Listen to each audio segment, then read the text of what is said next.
Meet Raymond Marcos. Hello. He's a Chief Diversity Officer at Aetna, a managed healthcare company. Aetna is one of the oldest managed healthcare companies in the United States and employs over 35,000 people. But today, things are pretty stressful for Marcos. Oh, come on, man. It's mid-December in 2008, and Aetna is facing one of its biggest financial challenges since the Great Depression, the market downturn of 2008 and 2009. We're down over 16%. Dow at the same time has fallen about 18%. The stock market is now down 21%. Because we're now down 43%. What in the world is happening on Wall Street? Now, one of the reasons for Aetna's long-term success has been because of its commitment to diversity, allowing them to find the needs of current and new markets before its competitors did. Today, that strength has been called into question. Because of the economic downturn, Aetna is facing even more pressure from a 66% loss in common stock performance. This is forcing the board of directors to ask some serious questions, especially about cutting costs. This leads us to our position statement. As a Chief Diversity Officer at Aetna, Raymond Marcos must quickly convince the board that Aetna's diversity initiatives have strategic business value. However, Marcos faces three key hurdles. First, board members are seeking cost-cutting opportunities in any way possible because of the economic downturn. Second, some of the board members are relatively new, so they don't understand the company's historically diverse background and its importance. Third, Marcos only has 35 minutes to state a compelling case along with 15 minutes for questions. That means Marcos must choose information that quickly brings new board members up to speed with Aetna's background and competitive advantage, while highlighting the business case for the ICE strategy and communicate the direct and indirect payoffs of such an approach. For Marcos to succeed, he needs to discuss three main topics. The first, the importance of the company's background and values. The second, the business case for the ICE strategy, a diversity initiative. The third, the direct and indirect payoffs of utilizing diversity as a strategy. Let's start with the company's background and values. As mentioned before, Aetna has some new board members. According to Marcos, this means that they may not have a deep understanding of the historical roots of Aetna's diversity efforts or the objectives of those efforts. And with their focus on cutting costs, demonstrating the importance of Aetna's historically diverse background is essential. Let's take a look at the company's overall makeup. As of this case study, Aetna serves approximately 37.2 million people from a diverse set of customer groups, including employer groups, individuals, college students, labor groups, and expatriates. This diverse set of customer groups is equally matched with Aetna's diverse employee base of over 35,000.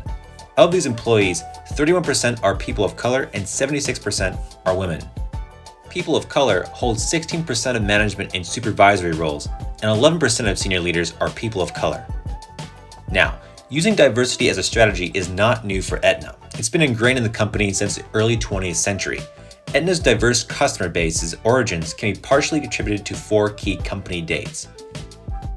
First, in 1902, Aetna released its initial liability coverage offering during the progressive social reform movement. This would help not just employers, but workers too.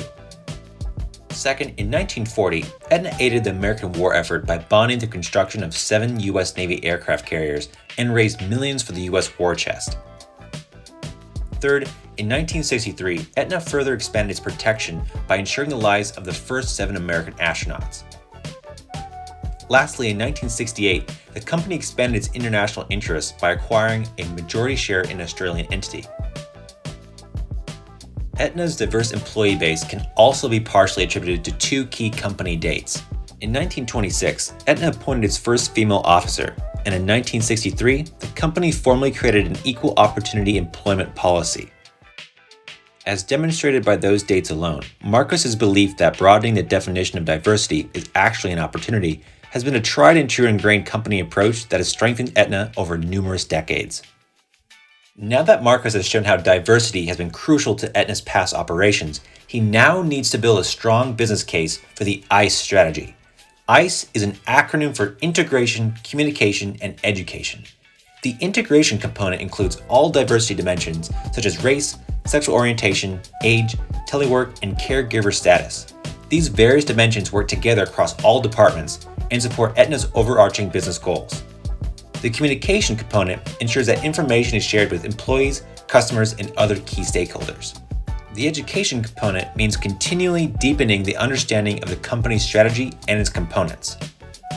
Sounds pretty good, right?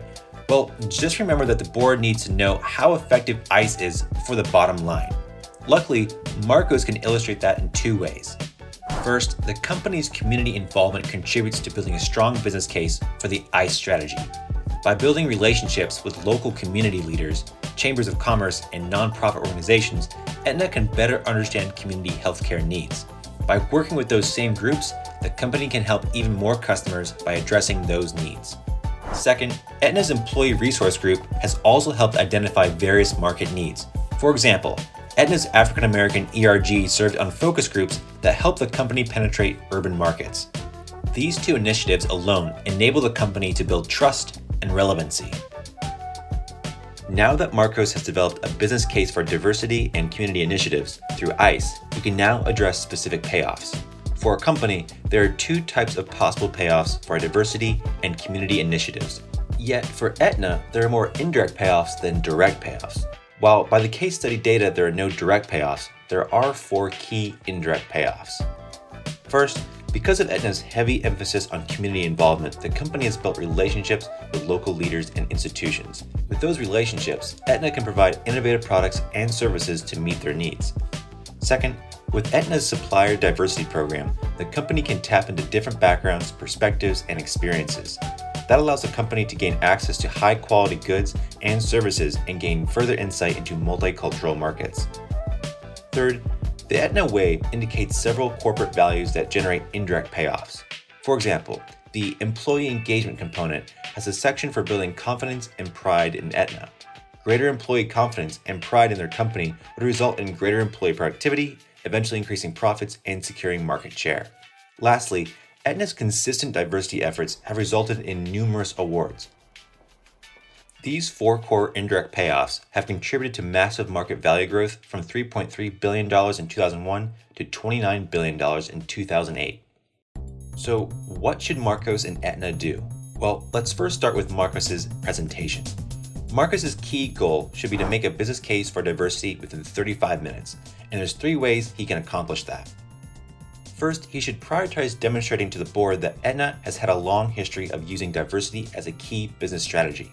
Marcos should specifically reference the dates mentioned earlier, and these dates highlight a clear historical trend in the company and demonstrate how they shaped and created its success.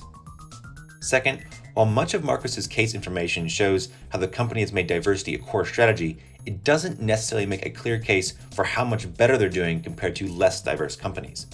A core question that the board will have is that if Aetna did not focus on diversity and community initiatives, would they do even better than the competition? Marcos needs to make a strong case that Aetna will continue to be better for it.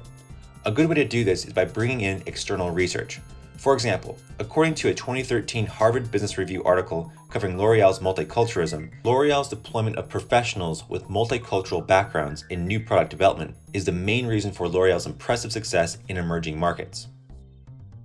Lastly, Marcos should focus on immediate indirect payoffs through diversity and community initiatives rather than emphasize that these initiatives are long-term investments. Marcos needs to stress how these long-term investments also produce tangible, immediate payoffs, as the economic crash is an immediate problem. An effective way to reinforce this idea is by presenting the board with a logic diagram. Now, what can Aetna do to improve as a whole? Well, their first goal is to, of course, overcome their current financial challenge. This can be accomplished through studying how the company dealt with the Great Depression. Aetna managed the crisis by doing 3 things. First, by withholding dividend payments for roughly 2 years. Second, by reducing the workforce through attrition. And third, cutting salaries by 10%. Aetna can now follow a similar model to stay afloat while still helping employees and other stakeholders deal with economic uncertainty. Aetna's second major goal is to maintain the company vision. It's essential, especially in times of crisis like the 2008-2009 economic downturn, to remember the company vision, to know why the company has been successful. To help with that, Aetna executives should consider producing comprehensive logic diagrams that show how Aetna's diversity and community initiatives benefit the company. By implementing these recommendations, both in the short term and the long term, Raymond Marcos and Aetna will overcome the financial crisis and maintain their innovative and inclusive company vision.